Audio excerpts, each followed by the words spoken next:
Hello guys, magandang araw. At nandito na naman tayo sa ating munting farm. At ngayon, ikukwento ko yung journey ko kung paano ako nag-alaga ng kambing, kung paano ako nag-start since 2019. Di ko alam kung ano yung exact month, pero ito. Uy, nandito na naman si Pami. Kulit na naman siya. Op! So, yun. Ito yung first na Op! First na bahay ng kambing namin. Eto, dito kami nag-start. Dito ako nag-start, guys. Pakita natin sa loob. Yan. Ganito na yung itsura niya kasi wala nang nag-stay dito na kambing kasi nilipat ko na sa kabila. Yan. Pero pwede ko pang i-improve to kasi may ano tayo dito. May plano tayo dito. Dito ako nag-start na nagkambing, and then eto binakuran namin ng hog wire.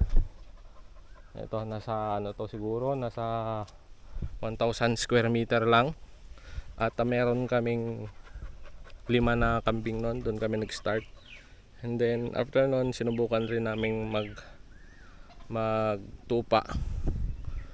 So ito guys, yan, sa mga nagbabalak na nagkakambing, mag-start muna kayo kung ano yung meron kayo. Doon kayo mag-start kasi habang lumilipas naman yung mga araw, meron kayong pagdadaanan na mga challenges. Kasi ang pagkakambing kasi guys, hindi basta-basta mag-alaga ng kambing. Yan. So dapat kung mag-start muna kayo, advice ko na mag-start kayo muna sa native goat. So ayan, and then after nun at medyo nag-expand tayo, meron naman tayong naipundar na konti. Etong next dito, eto na yung pinabakuran natin. So pagkita ko guys,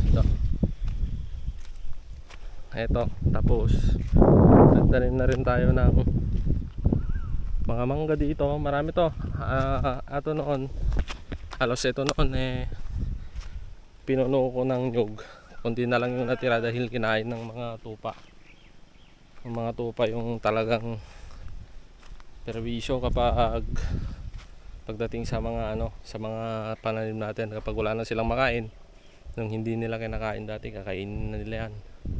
Kaya ng mga mangga, mga nyug, pinya. Ito, tinaniman ko rin to ng pinya. So balik tayo sa kambing guys, and then nung medyo meron naman na tayong naipon konti, nagpagawa tayo ng bahay ng kambing para mas maluwang naman. So nagpagawa tayo ng isa ulit. Ito yun, ito yung pinagawa natin. Hindi naman ganun kalakihan, pero mas safe sila sa hangin, sa ulan. At least hindi na sila nababasa. Ito yun guys, dito ang mga tupa natin. Mga tupa natin, okay naman sila. Yung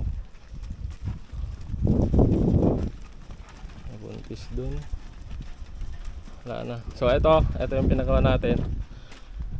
Ito yung ginawa ko, nilagyan ko ng pedestal kasi kapag pag naglilinis ka sa baba kasi nai-scour siya, so may tendency na matutumba yung poste mo. Kaya nilagyan ko, mas prepare ko ng ganito para iwas pa sa anay. Pag may anay man na aakyat, makikita natin.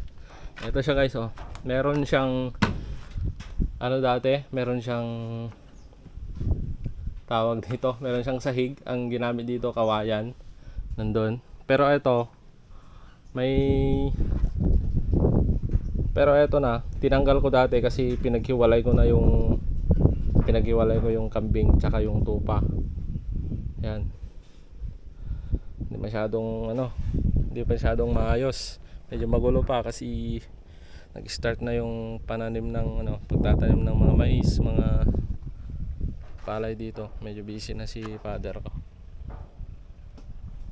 So yan, tapos mas okay naman na to kasi mas safe sila sa hangin. Sabi ko nga, Tapos naglagay na rin tayo ng solar light nila. Ang ano ko kasi dito, para makatipid, ang ginagawa ko, yung mga old na yero, pumupunta ako sa mga junk shop, kung nakikita nyo. Pero eto, sa amin dati to. Pero yung ginagawa ko na ngayon, pumupunta ako sa junk shop, naghahanap ako ng mga yero. Kasi ang bayaran doon per kilo na, mas mura. Pero mas matibay. Mas prepare ko yung mga ganito kung pang dito lang naman sa bahay ng kambing. Matibay to kahit nakikita mo na kinakalawang yung ibang side niya. Pero yung sa side naman na isa, matibay pa. Tsaka makapal kasi. Yun ang ginagawa ko guys para makatipid. Pumupunta ako sa mga junk shop. Pati yung mga bakal, ganun. Doon ako bumibili kasi mas mura. Yan. Tapos yung mga ano naman dito, yung mga ginagamit ko sa mga hog wire, mga poste, galing lang din naman sa kanila yun. Magbebenta ako pag may pinagbentahan. Yun yung pinambibili ko dito. Pero minsan nabono pa kasi kulang medyo nag-expand tayo, so kailangan ng medyo malaki-laking budget. So, kailangan nating mag-sacrifice minsan. Abonado tayo. So yun, ito yung second. And then papakita ko sa inyo yung next pa, yung pangatlo na ginagawa, ongoing na ginagawa. Medyo ano to, hindi naman biglaan, inuunti-unti ko guys. Actually yung binili ko na plastic matting last year pa yon, hindi pa nakikakabit kasi hindi pa tapos yung bahay nila. So punta tayo sa kabila.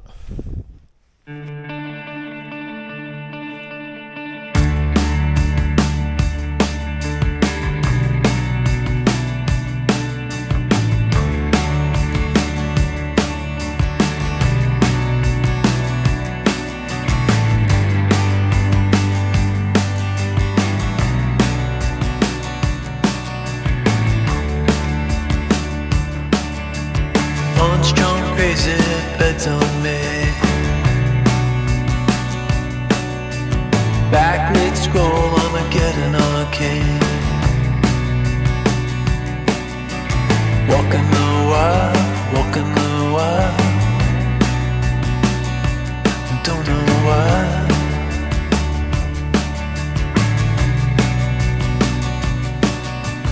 Cosplay cowgirls and numberless chats. Feeling just fine in our running hats. Walking the wild, walking the wild. I don't know why. I don't mind the hustle and the tussle. I don't mind the grind. I don't mind pretending we don't see these signs. The hustle and the tussle, I don't mind the grind.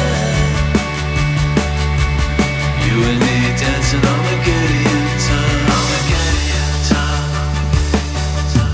Try to unplug it, turn it back on. Try to unplug, but the feeling's gone.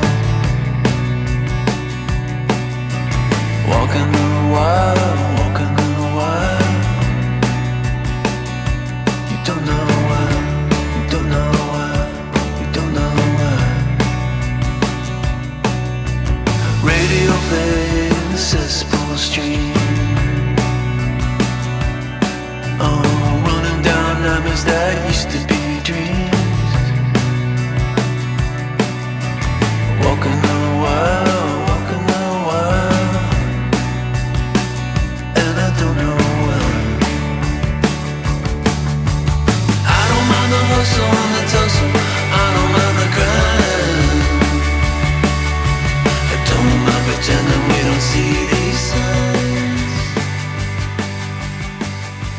I don't mind the hustle and the tussle, I don't mind the grind. So ayan, punta tayo sa kabila. Dito sa kabila guys, naka-ready na yung pangano natin, pang partition, kawayan rin.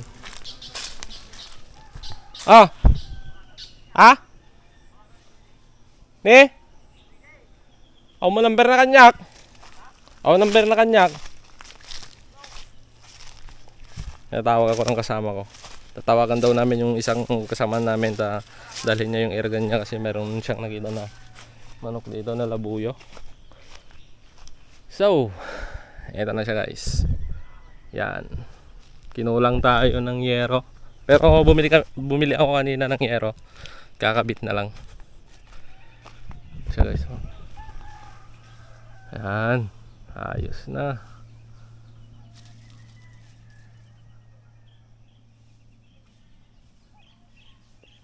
Yan. Ito na yung magiging flooring natin. Yan. Hindi ako nagkakamali, nasa ano to eh. Nasa 3 by 6 meters. Pero yung ginawa ko na plano, eto siya. Hanggang dun sana. 6 by 12 sana. Kaso kinulang tayo sa budget. Ito muna yung unti-untiin natin para pag merong ulit budget, pwede tayong mag-extend dito. So yun yung sinasabi ko kanina, kung nakikita nyo yung mga yero, merong bago, meron yung may kulay. Kasi nga galing junk shop guys. Ito siya.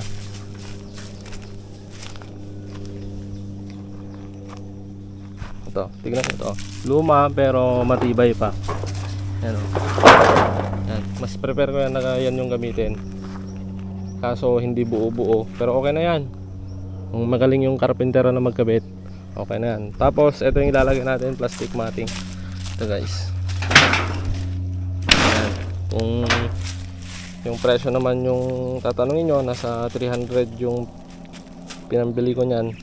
2x4 feet. Binili ko online, pinadala sa bus galing Valenzuela ata, hindi ako nagkamali. So ito yung paglagyan nito. So mag-addition pa tayo ng additional tayo ng kahoy, lalagay dito. Siguro yun na lang, mga kinabit na temporary dyan sa taas para mas matibay. Ito kasi yung standard na bahay ng kambing guys, parang yung bahay ng manok. Kasi para hindi nila maamoy yung kanilang tae kapag nasa baba. Kasi yun yung cause ng pagkakasakit nila kapag naamoy nila yung mga dumi nila. So yun guys, medyo tinaas ko lang konti para hindi ako mahirapan maglinis dito sa baba. Ano lang siguro dito, magdagdag lang tayo ng brace para mas matibay sa hangin. Ito yung ginawa natin ulit oh. Umaulit tayo ng pedestal niya para ipatong na lang. Yan, para iwas anay, iwas scoring dun sa foundation niya para mas matibay. So yun guys, kung nagsisimula ka na magkambing, nagbabalak ka na magkambing, mag-start ka muna kung ano yung meron ka. Mag-start ka sa native kung wala ka pang background sa pagkakambing. So yun, para iwas gastos, para hindi ka magsisi pag may mortality man. Pero hopefully wala naman. So yun, matagal na rin naman na tayong nagkakambing. Yung sabi ko nga, nag-start tayo nung 2019. Kaso marami pa rin tayong natututunan guys. Yan, ito yung pinagawa ko, pangatlo na to. Kasi last year guys, magkasama yung tupa tsaka kambing ko, halos magkarami sila ng bilang, 50-50. Magkasama sila dun sa pinakita ko kanina, yung pangalawa na pinagawa ko na bahay nila. And then last year, yun, ang daming mortality. Every week yan may namamatay. So nakapag-decide ako na paghiwalayin yung kambing tsaka tupa para mas maganda. So yung mag-stay dito, yung mga ating kambing yung mag-stay dito, and then yung mga tupa doon lang sila. Kaya kung napansin nyo kanina, wala nang halong kambing yon. Kasi yung mga kambing ko konti na lang, nakatali sila sa baba habang ginagawa itong kanilang bahay. So yun, magdadagdag pa tayo ng kahoy. Yan. Ang hirap kasi ng kahoy ngayon guys, napakamahal. Hindi naman pwedeng basta-basta tayo puputol ng kahoy kasi bawal nga. Baka mas malaki pa yung multa natin kapag lumabag tayo sa kanilang batas ng DNR. So sunod na lang tayo. Konting sakripisyo lang yan, matatapos din yan. So yun, sana makatulong sa mga nagbabala na magkakambing. Yan. So eto, sana marami tayong time na mag-vlog ulit para may kwento natin yung journey natin sa pagkakambing at kung paano tayo nakapag-expand ng kaunti. At yung meron pa tayong ipapakita guys. Marami pa tayong ipapakita ng mga nagawa natin. Hindi lang kambing, meron pang iba. Hindi lang kambing tsaka tupa, meron pang iba. So yun, salamat. You and me dancing Armageddon time. You and me dancing Armageddon time.